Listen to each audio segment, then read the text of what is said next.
Good afternoon. We're going to get started. For those of you that don't know me, I'm Mike Pitt. I'm a pediatric hospitalist and work in the Division of Global Pediatrics. And on behalf of the Division of Global Peds, we'd like to welcome Steve Dunlop, who will be presenting for Grand Rounds today. Dr. Dunlop is a lifelong Minnesotan, was at St. Olaf, then at the U for medical school, and did his residency at Hennepin in emergency medicine, and then was the founder and first graduate and now the director of the International Emergency Medicine Fellowship at Hennepin County. He's an expert in the use of ultrasonography in the emergency department, both domestically but also in resource-limited settings, and we'll be talking about both of those uses. So with that, please welcome Dr. Dunlop. He also said it's his first time at Amplatz. He hasn't been here since the new hospital is built, so we'll give him a tour afterwards. But please welcome him. Thank you. Hey, thanks for having me. Is this thing on? Can you guys hear me at all? Should I move it up higher, or you can hear me okay? Okay, perfect. I'll leave it alone. So first things first, I'm one of the most laid-back people you'll meet, and this is very informal in the sense that I really want you guys to be involved.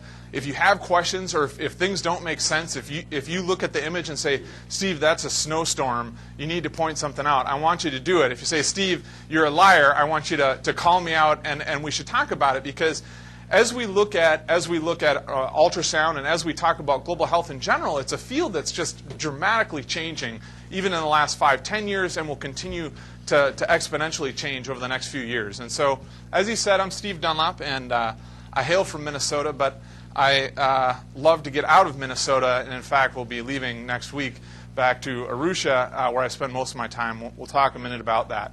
But with not much further ado, we'll get started. So I've also spent a decent bit of time in Dar es Salaam, and at Muhimbili, which is their national referral teaching hospital, they actually have started an emergency medicine residency. And so I was there spending time both as a faculty for the Tanzanian residents, but also they've graduated their first class, and so you're also trying to help their new junior faculty learn the art of being an academic faculty physician, which in and of itself is also part of a big thing to learn. And so I spent a bunch of time there, and this is an 8-year-old that came in there, has a chest x-ray, doesn't look so hot, been sick for over a month, had multiple rounds of antibiotics, and of course is really short of breath by the time you got to us. If you've ever worked at a referral tertiary hospital in Africa, they've often been somewhat, unfortunately, mismanaged for a long period of time before they get to you, and they're sort of nursed into this sweet spot of illness that is never seen here, because they're so sick that they had to slowly get nursed into this position. And you see the chest film and you think, well, that's not good. It's whited out on the left side, and even more so, the mediastinal structures are starting to come into the right side, so there's probably a decent bit of pressure there. But at the same time, it's still somewhat dark in a sense that you don't really know what's going on in there. And I'm not saying that chest films aren't great and we can't use our clinical acumen and judgment, but especially for young clinicians dealing with pathology that they rarely see, putting an ultrasound on it speaks volumes. And so you put an ultrasound on, and you see this. So you see a bunch of consolidated lung. It's pretty easy to see, floating around in a bunch of fluid. You can see that you've got miles of room to work with. You don't even have a needle long enough to get into trouble by sticking it into the lung. And so it gives people who are not all that comfortable with procedures a whole lot more comfortability with doing something that will give them the guidance so that they know what they're doing and can be assured that they're not going to get themselves into trouble. And so, in fact, when we put this chest tube in, it was the first time I'd ever seen a tension empyema. And I'm sorry, I know you guys are eating lunch, but I figured we're all doctors, so what the heck. You've had to have seen worse. But literally we put the clamp into the chest, and as we entered, pus shot across the room. We put a tube in, it immediately filled that liter bag and started overflowing. Pretty impressive stuff. And so for me, and I don't know about you, but for me this is so much more demonstrative of what that chest x-ray is than what's before. But let's talk a little bit more about it. I have to put this disclosure slide in. There is no money in global health. If you didn't know that, I'm sorry, but if you went into it for the money, that's unfortunate. I do like romantic comedies, but in the academic sense, there are no disclosures. I work at a magical place called Hennepin County Medical Center. For those of you who haven't been there, please come visit. It's a wonderful place to be with good folks. But when I'm abroad, I tend to spend most of my time at Arusha Lutheran Medical Center, and this is the more modern version of a poor hospital that I sort of span at. And for those of you who happen to know Steve Swanson, he says, hi, I just got an email from him this morning because I'm bringing him an electric razor and some other goodies that he forgot to bring. But so now he spends most of his time between here and then, I'm sorry, I didn't include a picture of the more traditional Selian Lutheran Hospital, which is a poorer hospital for the poor Maasai, a little bit on the outskirts of town. Fantastic place, and I think a number of your pediatrics folks and med-peds folks are starting to come. We've had a handful in the past, and Danielle is coming, and her husband Ricky, who's also in our program at Hennepin. They'll be there just at the end of when I'm leaving. I also spend a decent bit of time, like I said, this down here is the emergency department, which has a lot of funny stuff down in Dar. This is one of the residents who loves to take photography, who climbs up on the top of the sign where they're all there. And for me, it's sort of ironic. We got a bunch of people rolling around on the roof of the emergency department. This is Ben Washira. He is the only emergency medicine trained Kenyan in Kenya. Ben and I do research together, starting on pre-hospital stuff, working on trauma registry, and which is the sort of the silver lining to the whole Westgate thing is that it's brought some press and notoriety from the government that maybe we want to look at emergency services. And for those of you who forgot where Tanzania is, it's here, Kenya's there. And how I ended up here with you guys, I think, is through Chandy. And I've worked with David Bolware, and I don't know if you know David, he's an adult infectious guy who does research, and he and Chandy share services in a big house, the Minnesota house in Kampala. So Chandy and I are starting to do some research together as it relates to ultrasound and infectious disease. So this talk is not going to make you a master ultrasonographer, right? That takes a lot of some training and time, and mainly hands-on. So we can put that aside. And I'm not going to teach you ultrasound technique because I think it's more or less a waste of time unless we have a machine in front of us. I can't show you all of the cool things, but I'm really going to try, so I'm going to keep moving. What this talk will do, it's going to challenge the idea that ultrasound is a static image process. This is not like an X-ray. This is not something that occurred 2 hours ago and then gets a read from a radiologist, and then you sit there and just read the words that the radiologist put on a report. This is something you do like a stethoscope or like your physical exam at the bedside to help you make a decision. You are by far the most informed person to be using the technique so that you know what you're looking at. The radiologist has never seen the patient likely. A technologist got the images and then went on and acquired those, saved some. Whichever ones they chose to save are the ones that the radiologist views. So there is quite a bit of distance between you, the person who needs the data, and the person who's interpreting the data, and the person who's acquiring the data. And I propose that we should roll all of those folks into one. So again, challenge the idea that ultrasound should be done in a different department. We should talk about ultrasound in pediatrics. And we'll look at a variety of uses. And we'll propose that all clinicians who work in resource-limited settings should at least consider ultrasound. Not all of us are going to be, but if it's something that you do as a part of your career, you should acquire someone who has that tool belt in your armamentarium to help augment what you're doing, because it is incredibly powerful. And if all you want to do is learn one specific technique, say, Steve, all I want to know is to be able to exclude pneumothorax. You can do that. You can learn one specific thing and use that tool. But what you'll find, I'll warn you now, when you look at it, you will start to have ultrasound creep. You'll start looking at everything. And you'll start realizing how powerful this can be. And it's super fun. We'll look at some of the things. So we have a 13-year-old female who's pulseless. I need a volunteer to pick one of their friends to answer my questions. Who would like to volunteer? Yes. I'm going to pick Ron to answer my question. Ron, I think, is going to do well. So, Ron, this is not like rocket science. All I want to know is you got a pulseless person. You walk into the room. It could be you got called to a code, or they came into your emergency department or clinic. They're pulseless. What would you do? Just the basic stuff. Let's start CPR. Perfect. And, get EKG if we can. Perfect. So he's doing CPR, and that's part of things we all drilled into us are things like ABCs, right? So airway, breathing, circulation, etc. So what I would also put in there is I would call for help. You know, I think most of us think of that. The code team probably has already been called. That's how you ended up there. But say you weren't and they just showed up. You'd say, hey, I need to get whoever I can get. Let me get them coming my way. I would do airway and breathing. I'd start bagging them and move towards intubation, but that's a little bit further down. You can start by bagging. That's all you need to do. And yeah, start CPR, get access Things we might be thinking about would be, say you're in this resuscitation, you're doing your CPR, you're probably going to end up pushing epi, atropine, doing the normal ACLS or apples or PALS sorts of things. You may or you may not. Depends on what you see. And then if you have time, you get further investigations, right? But initially, you've got a pulseless person. Does anybody disagree with this or not? I'm just curious. Please do. Like I said, this is very cordial. So if you wouldn't do this, I want to know. Yeah.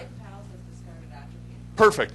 You're right. So atropine usually isn't great in pulseless kids. Anybody else? Please point them out. I'm full of errors.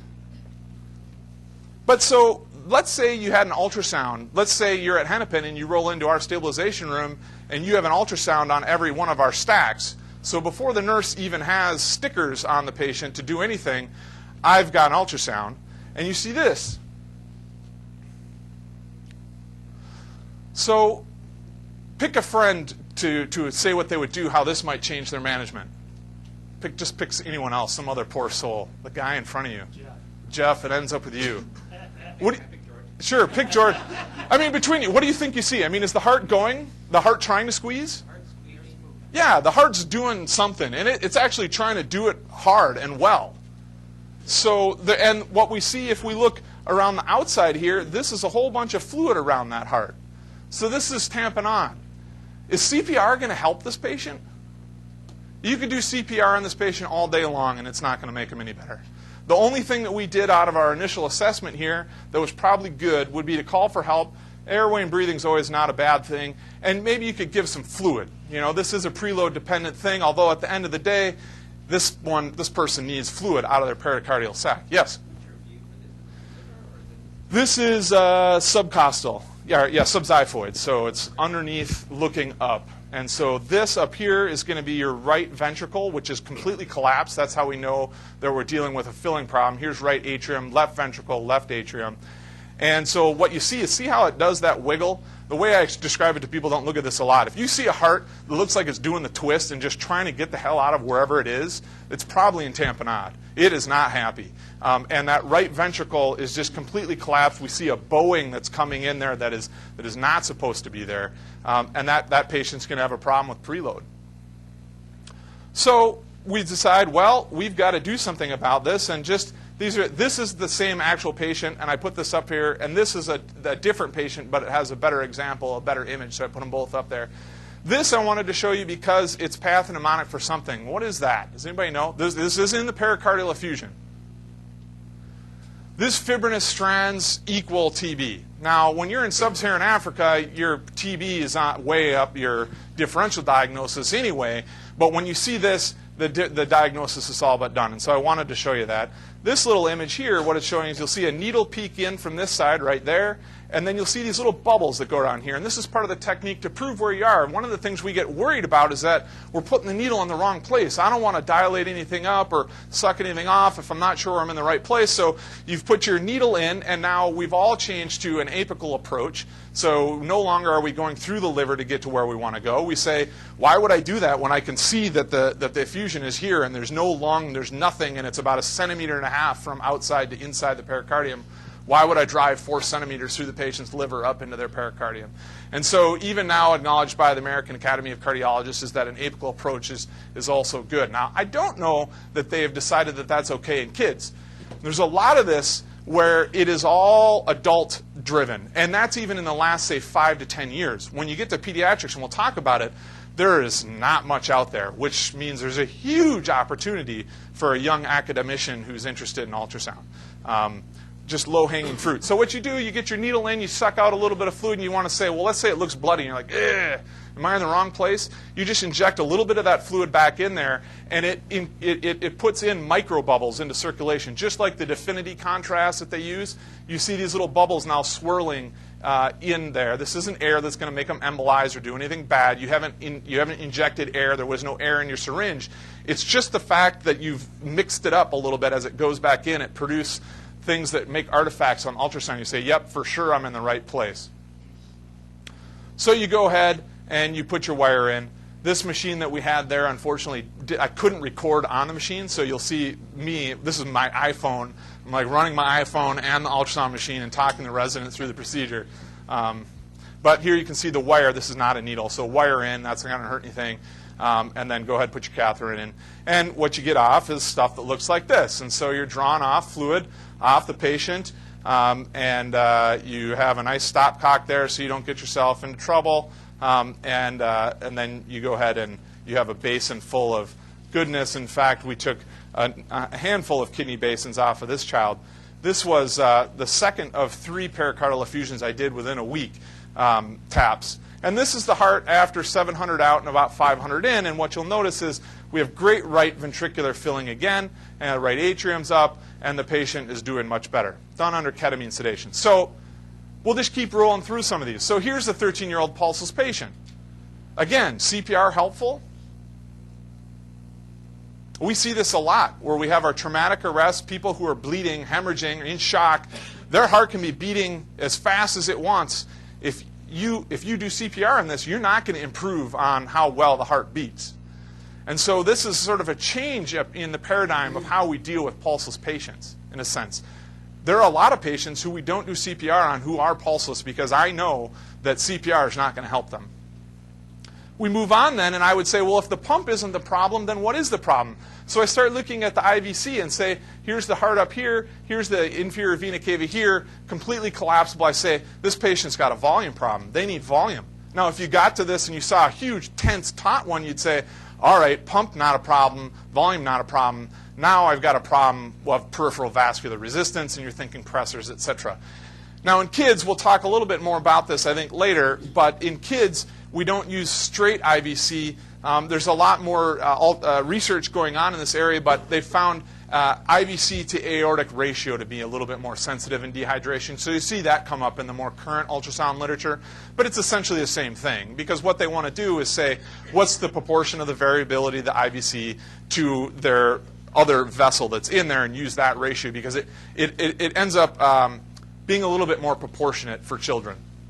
In adults, we have pretty good correlation just using collapsibility. If there's more than 50% collapsibility of the IVC, then this is a person who has a CVP that's less than 12 and needs volume.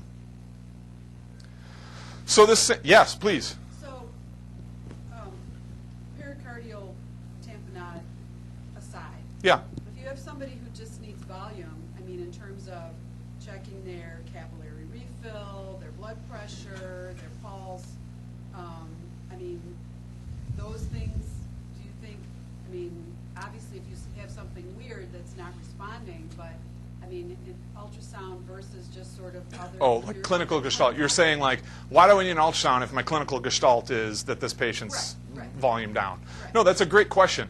And I think that, you know, in general, yeah, we all take all the pieces that we have. If you have a patient with a poor cap refill, with a poor blood pressure, and that's assuming that the patient, you know, has a blood pressure that you feel. 1, 2. When we look at the literature, looking at how good physicians are at feeling pulses, we're actually really bad at it. And so half the time, in some studies, half the time physicians thought there was no pulse. There was actually a really good Doppler pulse with a waveform showing good carotid flow.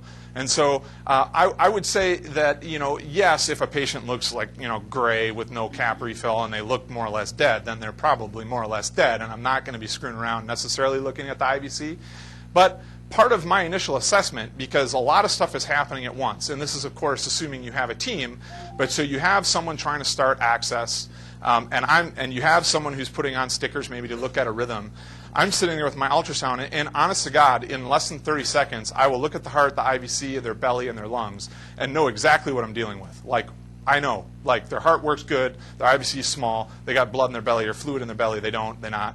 And I already know, and you don't even have a line. You know, so yeah, they need resuscitation. Yeah, you pretty much already confirming what you knew, but it's hard to know exactly if you don't know what that heart function is.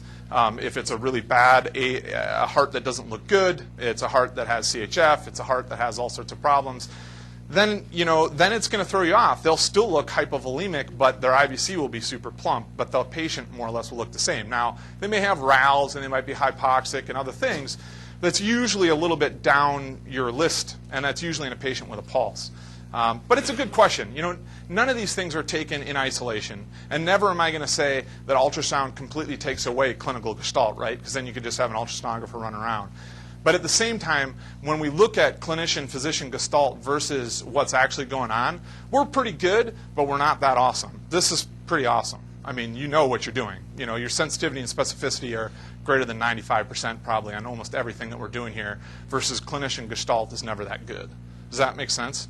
So I would never abandon my training. I'm not saying don't go to medical school. Let's toss out the first 4 years. But I am saying that ultrasound is a really nice adjunct. So you swing on down into the belly of your 13-year-old, and you see the liver floating in a bunch of fluid here. Here's the kidney and bowel. And you swing down, and you see a uterus. Outside of the uterus, you see this little happy friend sitting there with a pulse. And you say, boy, well, that's unfortunate. Again, CPR is not going to fix this person. They need volume, and they also need hemorrhage control. So they're going to need a surgeon, an OB/GYN, to take that out. But your job at that point is, if they truly are pulseless, is to get big access in them, short and fat, and put volume and blood, in this case, back into the patient. And let's say the same patient comes in pulseless again, and I'm using the same patient to show the multitude of ways that ultrasound in my 30 seconds of first initial of critically ill patients helps me. What we're looking at here is something called sliding lung sign. And this is to say, does my patient have a pneumothorax? And what you're looking at is the visceral and parietal pleura sliding on each other, back and forth and back and forth. And that's what you're seeing here. This is a rib. This is a rib. Here's where the visceral and parietal pleura are sliding back and forth. Now, enemy of ultrasound is air. You put any bit of gas in between those surfaces, it no longer can see it. That's what's going on out here. This is not a still. This is a movie. But you see zero sliding along that same fascial plane on the left. So in a patient in a supine position who's laying on the gurney like there, you usually go in the same place that you would to needle the chest, sort of second intercostal space, mid-clavicular line. And you're looking for gas because that's in general the highest point of the chest. And that's why we needle there, also because you don't get into bad things like heart and other stuff. But what you want to say in this one view is, if my patient is hypotensive tachycardic, like dying in front of me, is tension pneumo my problem? If you do this and you see good sliding on both sides, tension pneumo is not your problem. Now, does that mean that they don't have a pneumo with that one view? No. They could have a small pneumo. It just means that's not what's killing my patient right now.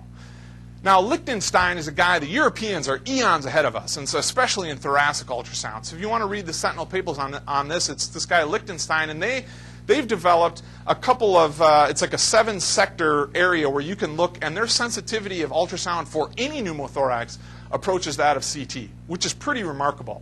Now, that takes about probably 20 minutes, or it takes time to sit there and scan every single zone. But if you're in Africa and you don't have a CT scan and you want to know what you're doing, or you have the time, it's actually valuable. So the power is there. You just need to spend the time. So this is another one. Like I said, we have ultrasounds, and I can get an image before anything else is done. What is this diagnosis? I forgot that I had this in here. I couldn't hear.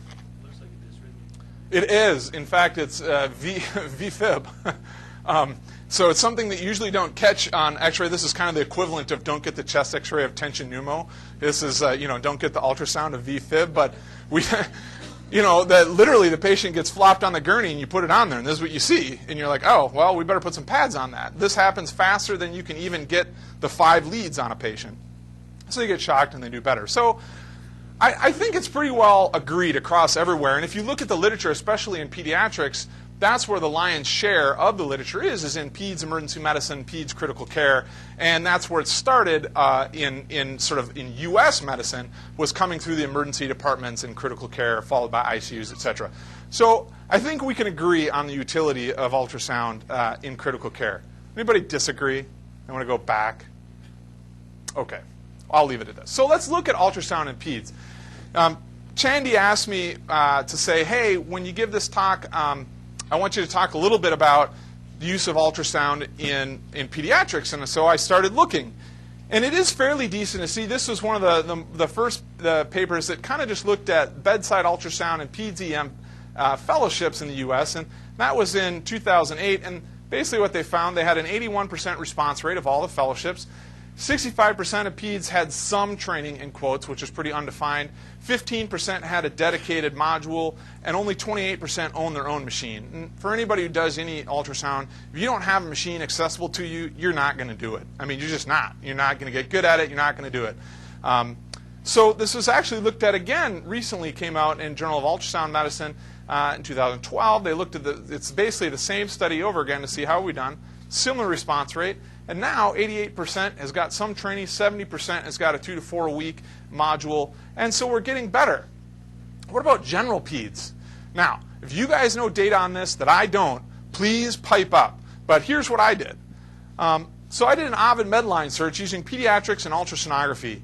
I got 148 hits, and I came up with 0 ultrasound articles like that, sort of like a, here's the state of ultrasound in pediatrics. You know, this is what we're doing. Here's talking about our training programs, etc. I didn't see a single one. I did go through over 100 of these abstracts, and when they got to like all French and German from 1965, I stopped looking.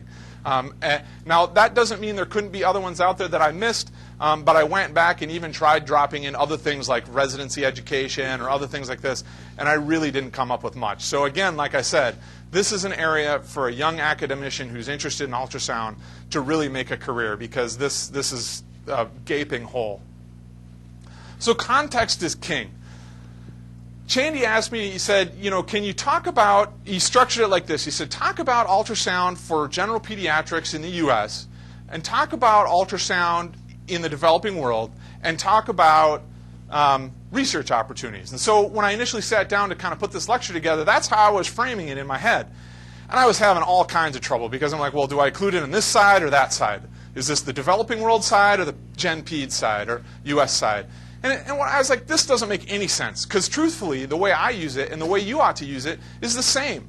There's a lot more use for it in the developing world, because you often don't have other things to use, so that's all you got. It's also, in kids, you know, you've got even more incentive to do it. If I've got an 80-year-old, I'll CT them 6 ways this Sunday, because they're not going to get cancer from it. But in a kid, you really want to think about this. And so if we can explore ways, you know, to use ultrasound to avoid using ionizing radiation, I think there's huge use for that. But back to context. So FAST exam, that's sort of the basic stalwart. That's where we really started saying from radiology departments, you know what, you really can't argue with us on this one. We need to have an ultrasound in our department for trauma. They said, okay, fine, only for trauma, and that's it. And of course, once we had a machine, you know, the horse was out of the barn at that point. But, you know, so FAST is the Focused Assessment Sonography and Trauma. It started as Focused Abdominal Sonography and Trauma, but since we migrated out of the chest, we changed that A to assessment. You say, well, that's the deal where I'm saying, well, I got a patient who's dying in front of me. They've got, you know, they're hypotensive, tachycardic. I want to know, does the patient need the OR or IR? That's what this was designed for. It wasn't because you're too sick to go to the CT scanner. And so if their belly's full of blood, they go pants on fire to the OR. If they're not, then they've probably got a fractured pelvis and they've got a vessel that needs some sort of embolizing. That's what this was originally designed for. But let's say I just start fasting every patient that comes in the door, non-trauma. You know, I'm at Hennepin, every patient that rolls in the door that gets a FAST exam. What do I do with that data, right? Like, I see fluid in a patient who doesn't have trauma. Is that likely to be blood? Probably not. You know, I don't know. I mean, I guess it depends on the context. If I'm in special care and it's some chronic inebriate, well, yeah, they get beat up a lot and they're found in a snow bank and drunk, etc. You know, that certainly could be blood. But and if you're, you know, 14 and have belly pain and vaginal bleeding, that could probably be blood. But in another person, I'm thinking ascites, liver problem. I'm thinking, you know, cancer. I'm thinking a whole lot of things. And if you go to Tanzania, all of a sudden it totally changes, right? Now I've got a patient who comes in. If I have a young, healthy patient who comes in with trauma and I see fluid, I think, well, still probably blood. But if I see an older person who comes in with fluid and trauma, I'm like, I don't know.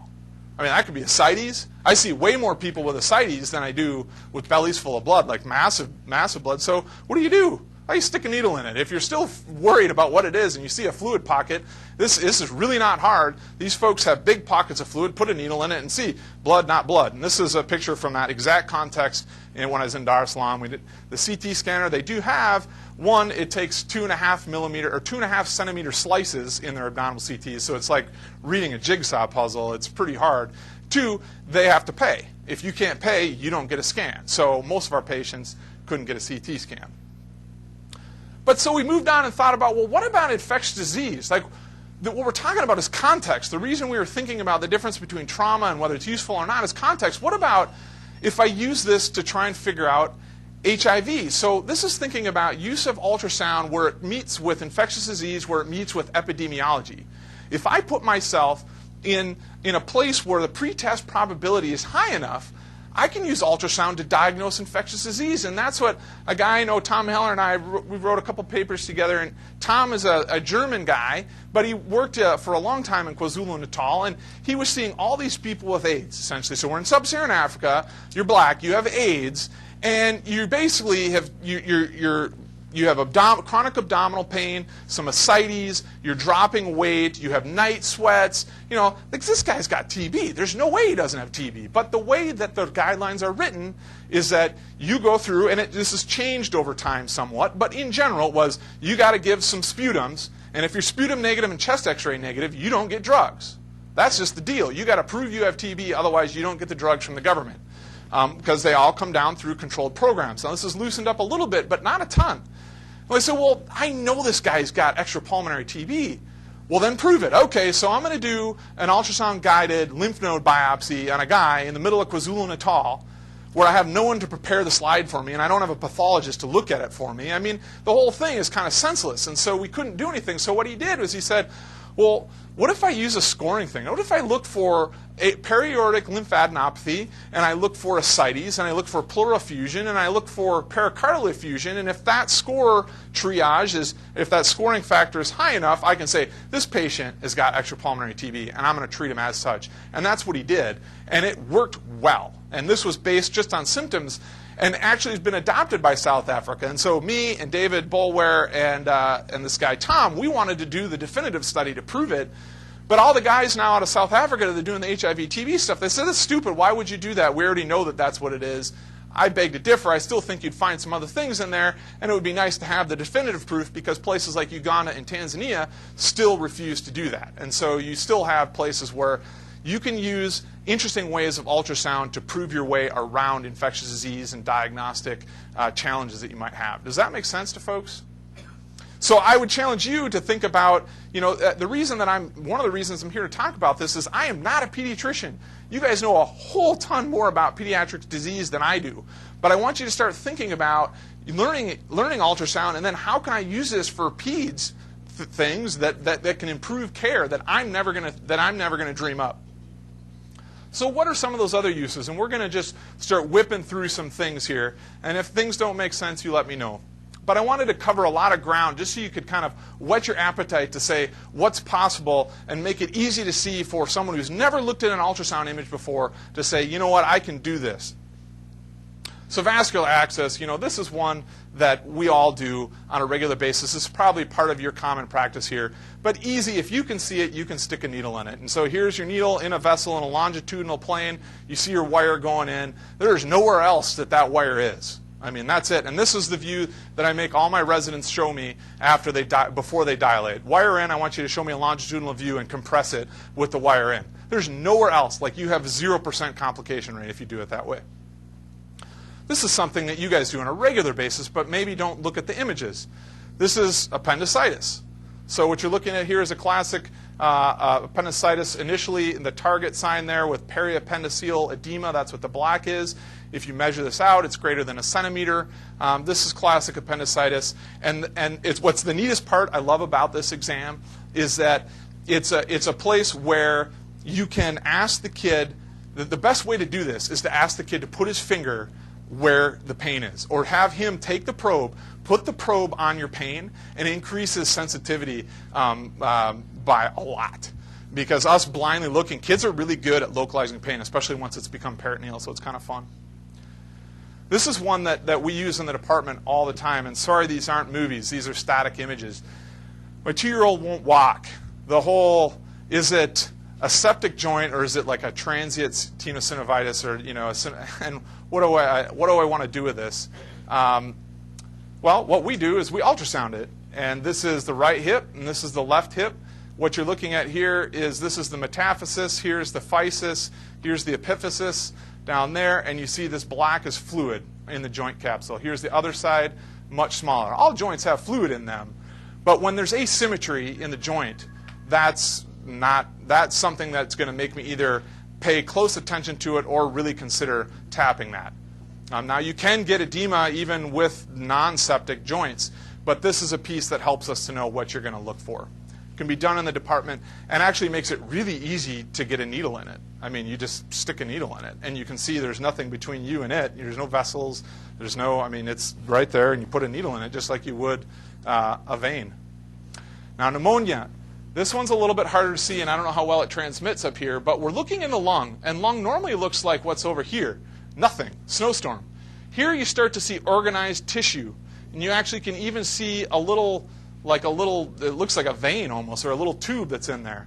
This is a fluid bronchogram. So this is a lung that is full of fluid, and this little white stripe down there, that's an air bronchogram. Air reflects off light, and so when you look on there, you can see air bronchograms, and in fact, like I showed you before, when lung is consolidated, it is very easy to see.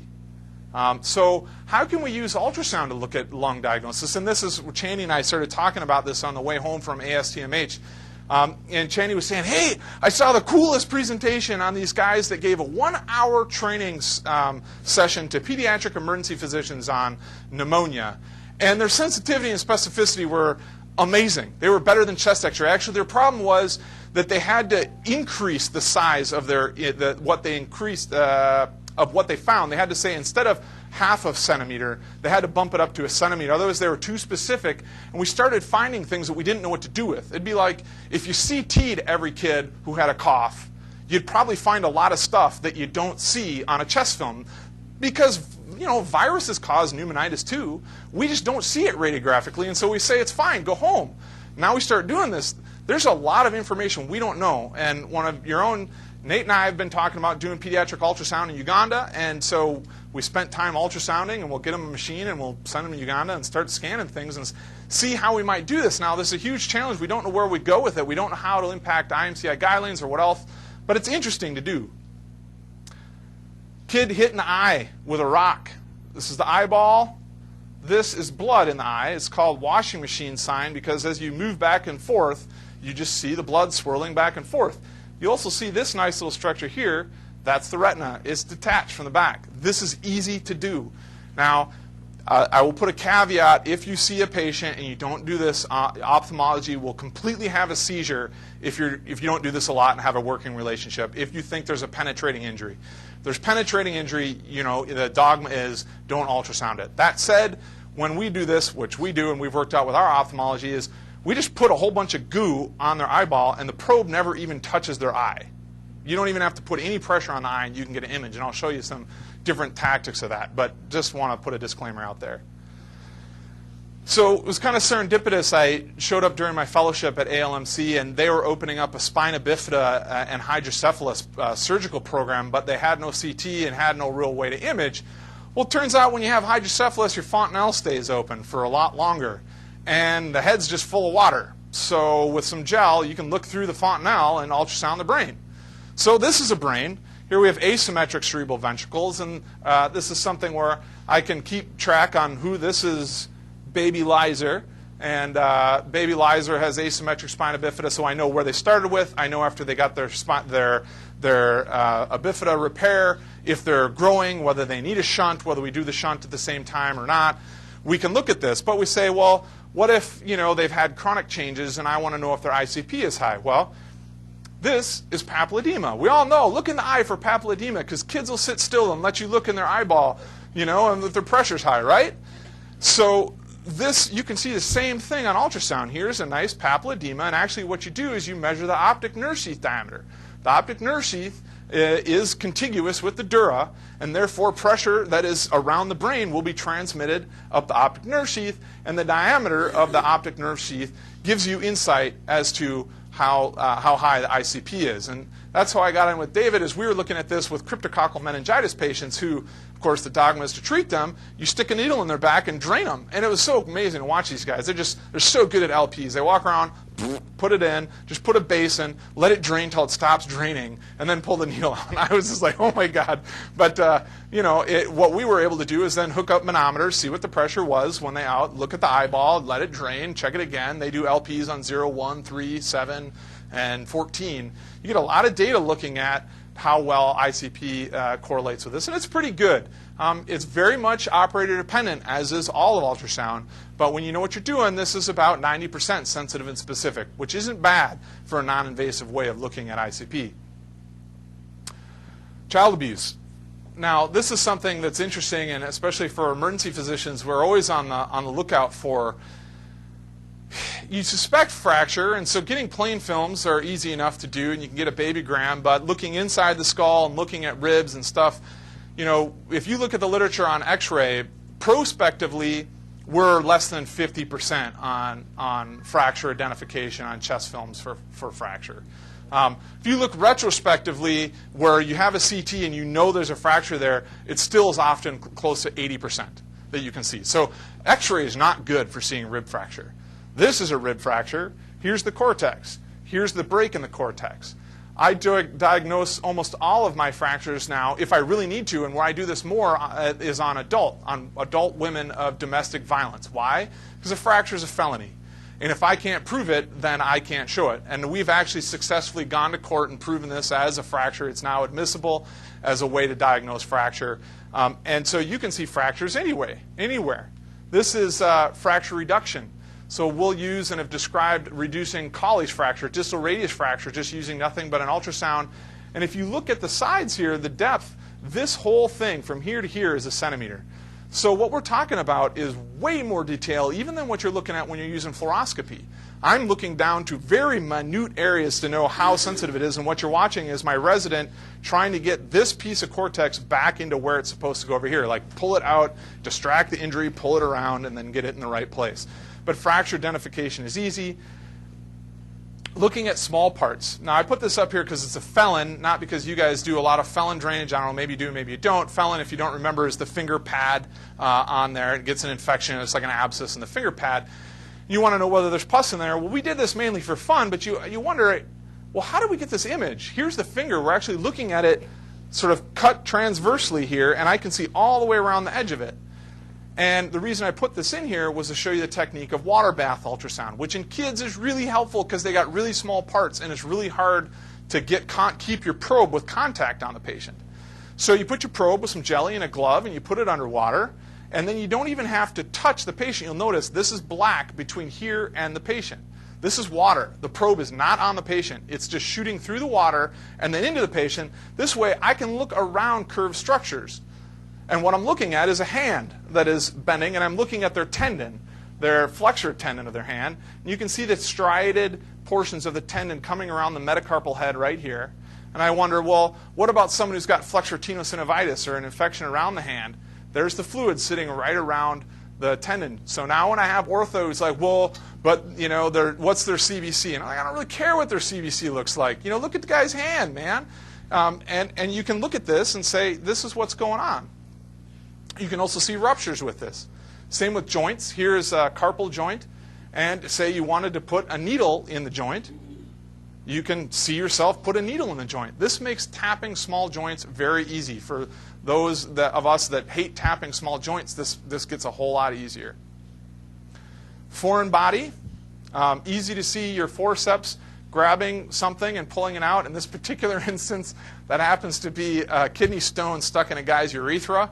And we just gave him a Eurojet and grabbed it out, which is easy to do under ultrasound guidance. We could see where it was. But it's also easy to see glass when you're squirming around in there and you can't figure out where it's at. Here are our pincers, our forceps, getting the piece of glass. And where this is really helpful is in things like wood. things that aren't hard. Metal's easy to see on x-ray. Glass, you can usually see it. And both of those are easy to find in wounds because you just put a metal probe in there and start moving around and you'll feel like tink, tink, tink, tink, and then you can kind of head towards that and grab it. But wood doesn't do that. It doesn't show up on x-ray usually, but it does show up in ultrasound. So getting into some of the bugs, we could go for days, but this is kind of fun because it's filaria, right? So this is some adult macrofilaria that are living in a lymphatic channel, and you see them dancing around. It's called the filarial dance sign, and it's really good for finding active disease and elephantiasis and other things. And we could talk about all the fun stuff of M mode and other things, but that's for a different day. Schistosomiasis has classic findings both in the bladder and in the liver, and so it makes ultrasound a very powerful screening tool where instead of trying to collect urines on folks and that may or may not be good, you walk around, you scan a bunch of people, especially for onychocosis. This is really good. So areas for research. These are just ones that came up off the top of my head. I was just sitting there thinking, well, what could we do? Well, first I would start with is state of ultrasound and pediatrics training. That's easy to do. You can send it out to your cord listserv, say who's interested. Do the same thing. Just copy the one that's already out there. This would be valuable to start the foundation of what you're doing. And then start your program here. The Department of Medicine, Dan Schnobrecht and friends, that is a relatively recent thing. Dan did ultrasound in the global health course. I teach ultrasound in the global health course at the U. And then after that, Dan went and got a ton of training, and he's awesome and started ultrasound in medicine at the U. And we need someone here to do that for peds. Pneumonia, we're talking about that already, and that shows really neat collaboration between the different departments, between infectious disease, pediatric, emergency medicine. And in my opinion, this is how global health needs to go. You know, just in the same way that we talk about silos within our hospital, there are silos within medicine as we go international. We just don't have room for that. We also don't have room for silos between human medicine, animal medicine, applied economics, the concept of One Health. If you want to eradicate TB in a population, you can treat the person all you want, but if they live with their cattle who have M. bovis, you're not going to get rid of TB in that patient population, especially an extrapulmonary TB in Tanzania. So you get a vet, and the vet comes and says, yeah, well, what you do when you have cattle, a whole herd that are full of TB, you call the herd. You just kill them all. So you go to the Maasai man, you say, here's the deal. We're going to fix your TB. I'm going to kill all your cows. Does that sound cool? And they'll kill you because the cows are their livelihood. That's their bank. So you talk to an anthropologist. And so this is how we should think about doing health in this century. And health around the world is thinking about healthcare problems from a much broader perspective. So with that, I'm going to stop and take questions. I could go on for days, and I didn't want to go over time because I know you all have very busy days. But I'd love for any questions or comments. Yeah? Can you talk about the technology and the cost? Because I know there are very portable ones. There's ones that plug into laptops, Yep. USB and stuff. Yep. What So do you find yourself using over there? great. So the question for this thinger is talk about machines, what's out there, and what the different variations are. So 10 years ago, man, it was hard. Sonosite was probably the only game in town and a good portable machine that was out there that was durable and wouldn't break. And at that time, 3 probes, new, you're probably talking 50 to 70 grand, you know. The prices have just dropped out the floor, and so it's really coming down. That's because largely there are some really good external competitors. Mindray actually just merged with a company called Zonari, and they're a Chinese manufacturer, and they actually make good machines. You can buy a new machine that's decent quality with 3 probes for probably less than 10 grand. You can get used machines for less than that. You can get handheld machines like the GE. I think last I saw theirs was a year or two ago. Was about 6 grand. But I would say if you're looking at that, you know, you should talk with someone because most of the time I'm going, I want to have a machine I can teach on. So the GE is cool, but it's super small. It's like trying to do anything on your Palm Pilot or your iPhone. You can do it, but the image is really small. So for certain things, it's okay. For other things, not so okay. And for teaching, horrible. And since I'm all about systems development and education, I personally usually go with a Sonosite machine, but that's changing. We do have now a Mindray. Dan Schnobrecht, I think, just with his own money, like bought a Mindray machine, and that it lives over at the Minnesota House in Arusha for our visiting docs to use. And now you're, like you say, if you actually, I haven't done it for a couple of years, but I was bored and I Googled USB ultrasound in YouTube. And there's a neat little 4-minute video of a guy showing you can buy USB ultrasound probes. That's all the machinery is in the probe, and then you just have software on whatever your PC machine is. And he was plugging it into his Windows phone and ultrasounding with it. So I mean, the technology's there, and my bet is within less than 10 years, you literally will have an app for that. I mean, yeah. For Bluetooth. Yeah, so for Bluetooth. So it's there. And so it just all comes back to what you're trying to do with it. If you're just doing like a fast exam or looking fluid, no fluid, baby, no baby, yes, no questions, certainly that technology is there, and it's going to be through the floor. It'll be less than $1,000, or might already be. If you're looking to do a little more advanced stuff, you probably need to get into a machine that's around $10,000, maybe a little bit less. But that's going to change. That's right now. 10 years from now, I think it's going to be even less. Does that answer your question? Yeah. And the competitors are all over. So this is going to seem a little weird. We just got a bunch of money to put on more machines into our emergency department, and we're going to have machines in almost every room where we can do point-of-care ultrasound, just like a stethoscope. And it's really interesting because we have all of the major manufacturers there vying head-to-head looking. So I've seen all the recent stuff, and there's really cool stuff that's coming out. So, yeah. So, you can't bill for a stethoscope exam, and I'm guessing you can't bill when you're without some certification doing this. Have you gotten pushback from radiology departments and turf wars? Good, yeah, good. So outside and even in the developing world. So the places that I've gone where I'm teaching, like when I was at Malago in Kampala, you really have to be diligent about saying, I'm doing this study, but you need to order whatever you would have ordered, or it'll be a political nightmare, right? Because somebody's losing money over this, and you're not doing a complete study. Most of the time I'm doing this, especially in the way we bill it here, it's called a limited ultrasound. The charge is completely different, it's way less, and it's meant to be very specific where I want to know, pump work good, pump work bad. That's what I want to know. I don't need to know like that they've got trace TR and their EF is 33.5% versus it's either working good enough or not good enough. That's what I need to know. If they need a formal echo, you should send them for a formal echo. So back to your question, yeah, huge pushback. It's always a battle, but we do bill for our ultrasounds at Hennepin that are formal, where it's yes, no. If I'm monkeying around and just kind of looking for something like that, I would say the majority of the ultrasounding I do at Hennepin, I don't bill. But when I have a very specific thing, I'm looking for gallstones, I'm looking for an aortic aneurysm, and I'm billing it, those images are being transmitted to the PACS system that anybody can look at, and it has an official read, and I'm doing it, then yeah, I bill for it. The official read is you. And the official read is me. And Hennepin is very much ahead of the curve on that, but that's coming. I mean, can I comment on that yeah. here? So it's an evolving picture here. Yeah. We in medicine don't bill for them right now. The discussion over whether we should bill for procedural guidance, because we do all our procedures. You totally we just should. don't take a picture and save it. Yeah. But we aren't billing right now. But I think that there's increasing discussions about being able to save the images in PACS. So right now we can do that. We can save our images in PACS, but it's only going to get easier because the quality assurance is the key for this, having somebody else review your images. Well, and so you have to have QA, and that's along with all this. You can't just run off learn for 5 minutes and then go and start billing for stuff, right? I mean, you have to go through a proper training course, or it's part of your residency, which helps a lot. 1, 2, you need to have someone needs to be pushing, and those of you who are politically active in the American Academy of Pediatrics need to look at what they say. If you look at the AMA, essentially what it'll say is anyone can do ultrasound as governed by their board specialty, or their specialty board.